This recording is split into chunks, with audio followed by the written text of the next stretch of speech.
السلام عليكم ورحمة الله وبركاته. عاملين ايه يا جماعة؟ عبد تكونوا كده بخير وبصحة. النهارده محمد، ازيك يا محمد؟ جاي منين يا محمد؟ جاي من ابو يا محمد، الله يصلح حاله يا رب. جاي يستلم نتايتين. خدت بالك نتايتين، النتاية دي عشر مؤكد، والنتاية ديت ملقحة بقالها كده 5 أيام. ربنا يبارك له. محمد طبعا عنده أرانب تانية وعنده تراب وهو عايز نتايتين يغير بهم دم. ايه رأيك يا محمد في الأرانب بالله عليك؟ بسم الله ما شاء الله عليك. حاجة يعني كويسة؟ الله يبارك لك. عايز اي حاجه تانية اغيرها لك بتاع بجد والله. الله يصلح حالك. الله يصلح حالك. في دي طبعا شغلنا يا جماعه، ربنا يبارك لكل واحد ياخد حاجه من عندنا يا رب، ويبارك لمحمد.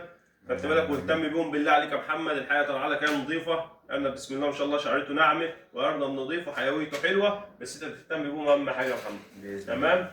تمام. فيما تدوس عليهم برضه في الاكل تغيير العلف والكلام ده نسبه بسيطه كده اول يومين بس كده حط لهم اكل خفيف عشان خاطر الارانب دي بتغير من تركيبه لتركيبه. تمام. خدت بالك هتلاقي ممكن الزبد يضطر معاك شويه عشان تغيير العلف، دي مش مشكله، بس هو اول يومين بس معاهم الاكل كده حنين. بعد كده هحط للام من ديت كده 200 جرام في اليوم اللي هي العشار، 100 الصبح و100 اخر النهار لغايه لما تولد بقى نبقى نزود لها العلف تدريجيا. دي شغلنا يا جماعه، اللي عايز اي حاجه كلمنا، موجودين على طول ان شاء الله.